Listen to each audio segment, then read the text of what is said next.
अस्सलामुअलैकुम वरहमतुल्लाहि ताला बरकातहू। बिस्मिल्लाहिर्रहमानिर्रहीम। दज्जाल निकलने के कितने दिन बाद याजूज माजूज निकलेंगे। प्यारे इस्लामी भाइयों, अल्लाह ताला कुरान में फ़रमाता है कि ए लोगों के लिए हिसाब का वक्त नहायत ही करीब आ गया है, जबकि ये गफलत में पड़े हुए हैं, मुँह फेरे हुए हैं। बल्कि अल्लाह के रसूल सल्लल्लाहु अलैहि वसल्लम ने अपने ज़माने में अपने हाथ के इशारे से यूँ इरशाद फरमाया है कि मैं और क़यामत इतना करीब है जैसे दो उंगलियाँ।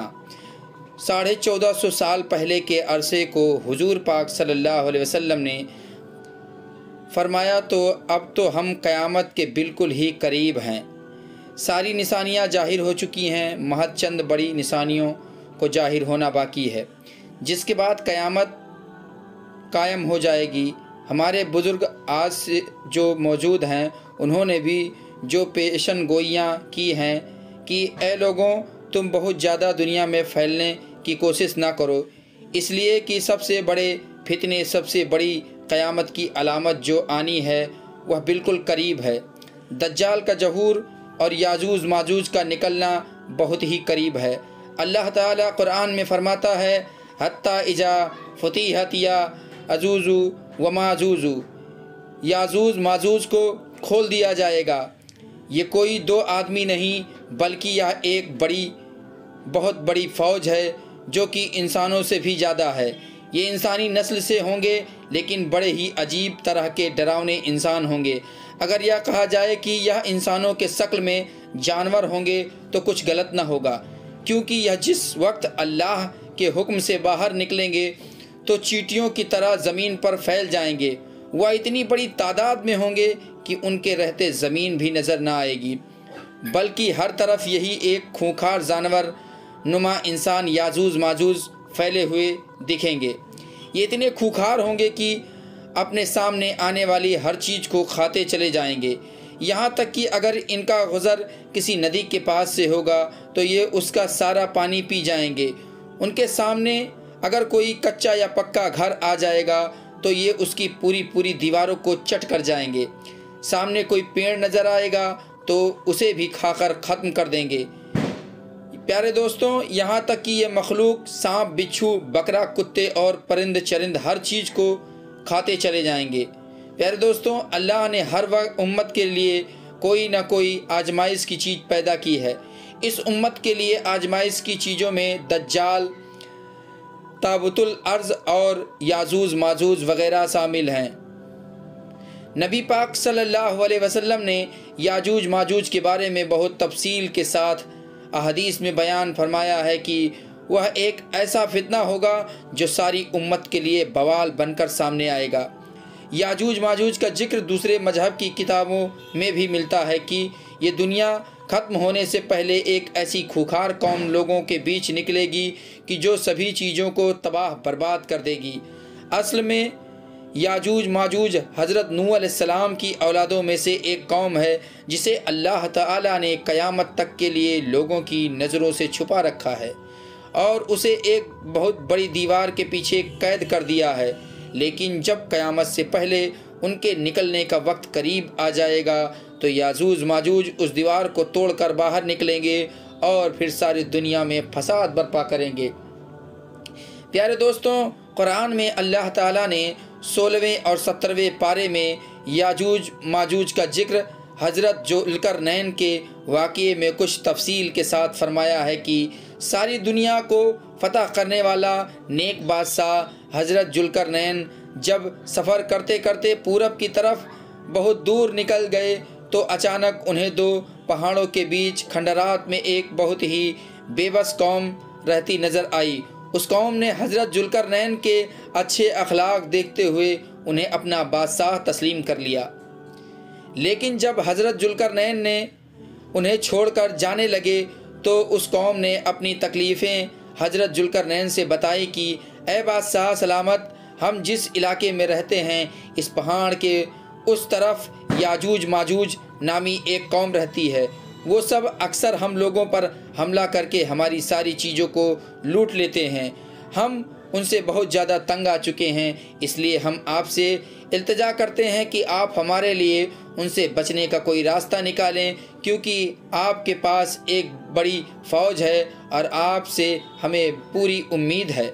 इसलिए आप इस पहाड़ के बीच कोई ऐसी दीवार बना दें कि जिसकी वजह से याजूज माजूज कभी भी हम पर हमला ना कर सकें। उस कौम ने कहा कि ए बादशाह, हम इस काम के बदले में आपको कुछ मालो दौलत भी देने को तैयार हैं, लेकिन आप मेरे लिए ये काम ज़रूर कर दें।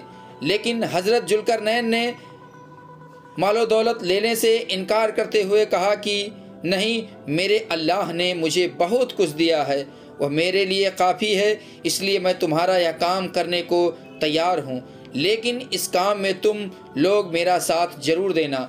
वो सारी कौम तैयार हो गई और फिर हज़रत जुल्करनैन के हुक्म पर लोहे की बड़ी बड़ी सील बनाई गई और उन्हें हज़रत जुल्करनैन ने ज़मीन में बहुत गहरी बुनियाद खुदवा कर अंदर से एक बहुत मजबूत दीवार बनाना शुरू की। प्यारे दोस्तों, हज़रत जुल्करनैन ने उस लोहे की दीवार को इतना ऊंचा बना दिया कि वह 2 पहाड़ों से जा लगी। इसी तरह लोहे की 2 दीवारें बनाई गई और उन दोनों के बीच थोड़ी सी जगह खाली रखी गई। फिर हज़रत जुल्करनैन ने कौम के लोगों को हुक्म दिया कि ऐ लोगों, अब तुम मेरे पास दुनिया की सबसे मजबूत चीज़ शीशा लेकर आओ। मैं उसे पिघलाकर लोहे की इन दीवारों के बीच डाल दूंगा, ताकि यहाँ याजूज माजूज कौम अब कभी भी इस दीवार को तोड़कर बाहर ना आ सके। और फिर हज़रत जुल्करनैन ने उस लोहे की दीवार में शीशा पिघलाकर भर दिया, जिसकी वजह से वो दीवार इस कदर मजबूत हो गई कि फिर याजूज माजूज की लाखों की तादाद भी मिलकर उसे तोड़ न सकी। जब वो दीवार बनकर तैयार हो गई तो कौम के लोग हज़रत जुल्करनैन के पास आकर उनका शुक्रिया अदा करने लगे।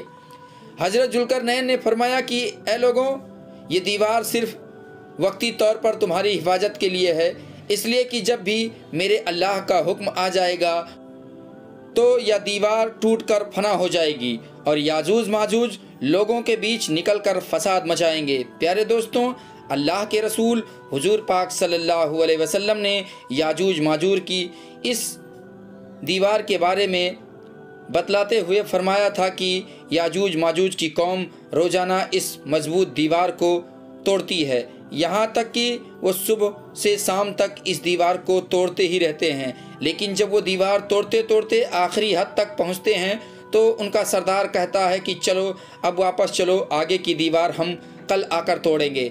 लेकिन अगले दिन जब वह उस दीवार के पास वापस लौटते हैं तो अल्लाह ताला उस दीवार को पहले से भी ज़्यादा मजबूत कर देता है और फिर से वह याजूज माजूज उस दीवार को शाम तक तोड़ते रहते हैं और तोड़ते ही तोड़ते फिर शाम हो जाती है। आखिर जिस दिन याजूज माजूज के निकलने का वक्त करीब आ जाएगा तो उस दिन वो दीवार को तोड़ते तोड़ते आखिरी हद तक पहुँचेंगे।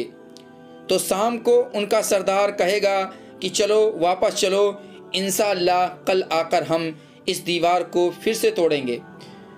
प्यारे आका हुजूर पाक सल्लल्लाहु अलैहि वसल्लम ने इरशाद फरमाया कि जब उनका सरदार इंशाअल्लाह कह देगा तो इंशाअल्लाह की बरकत से वह दीवार पूरी तरह अपनी उसी हालत पर बाकी रहेगी और फिर अगले दिन याजूज माजूज आकर उस दीवार को पूरी तरह तोड़ देंगे और लोगों के बीच निकलकर ऐसा फसाद मचाएंगे कि सारी ज़मीन कांप उठेगी और उनके रास्ते में जो भी चीज़ आएगी वह उसे खाते चले जाएंगे।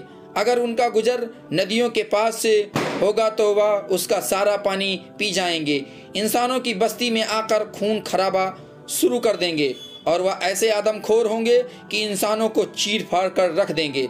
आखिरकार जब याजूज माजूज को यकीन हो जाएगा कि हमने ज़मीन वालों को बहुत कत्ल करके उन पर अपना कब्जा जमा लिया है तो उनका सरदार हुक्म देगा कि अब हम आसमान वालों को भी कत्ल करेंगे।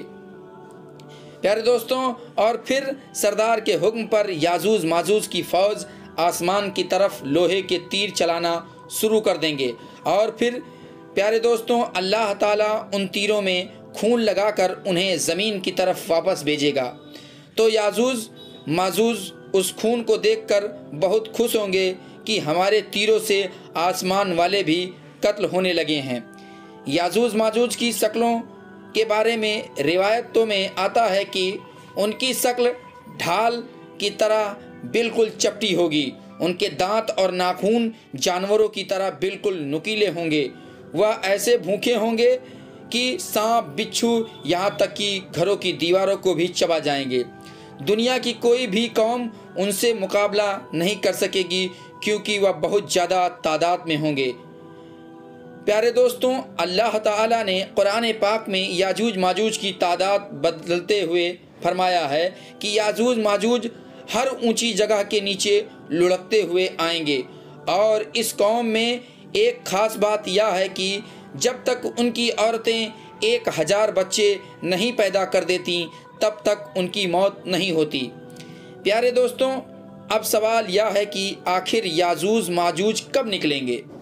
तो हदीस शरीफ के मुताबिक याजूज माजूज के निकलने का जो वक्त बयान किया जाता है कि दज्जाल के खुरूज करने के कुछ ही सालों बाद हज़रत ईसा अलैहिस्सलाम आकर दज्जाल को कत्ल करेंगे और फिर सारे ईसाई मुसलमान होकर हज़रत ईसा अलैहिस्सलाम को ही अपना बादशाह तस्लीम करेंगे और हर तरफ खुशहाली ही खुशहाली होगी। लेकिन तभी अचानक एक दिन अल्लाह ताला के हुक्म से याजूज माजूज निकलना शुरू हो जाएंगे। और जब हज़रत ईसा अलैहिस्सलाम को खबर होगी कि याजूज माजूज की कौम निकल आई है, तो वह लोगों को हुक्म देंगे कि सभी लोग अपने घरों में कैद हो जाओ, कोई भी बाहर ना निकले। प्यारे दोस्तों, रिवायतों में आता है कि उस वक्त याजूज माजूज की वजह से खाने पीने की ऐसी परेशानी हो जाएगी कि हुजूर पाक सल्लल्लाहु अलैहि वसल्लम ने फरमाया कि उस वक्त तुमको बैल का एक सर भी 100 दीनार से ज़्यादा महबूब होगा। यानी अगर कोई बैल का एक सर लाखों रुपए में आकर बेचे और तुम्हारे पास इतने पैसे हों कि तुम लाखों रुपए देकर बैल का सर खरीद लोगे और अपने खाने पीने का इंतज़ाम करोगे। प्यारे दोस्तों, इन रिवायतों से मालूम होता है कि याजूज माजूज हज़रत ईसा अलैहिस्सलाम की ही मौजूदगी में निकलेंगे और ज़मीन पर बेहद फसाद मचाएंगे।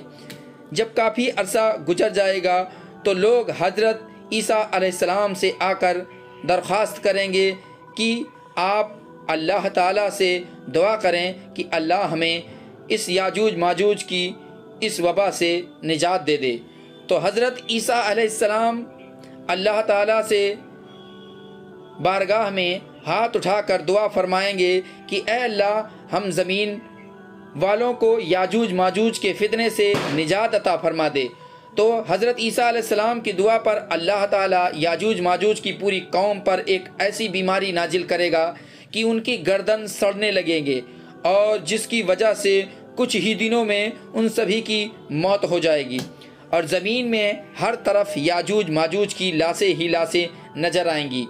उनकी लाशों की वजह से उनकी बदबू इस कदर फैलेगी कि लोगों का जीना हराम हो जाएगा। तो हज़रत ईसा अलैहिस्सलाम फिर से अल्लाह से दुआ करेंगे कि ए परवरदिगार, इन याजूज माजूज की लाशों की वजह से बहुत ज़्यादा बदबू आ रहा है, रहना लोगों का दूभर हो गया है। ऐ अल्लाह, इन याजूज माजूज की लाशों की सफाई का कोई इंतज़ाम फरमा दे।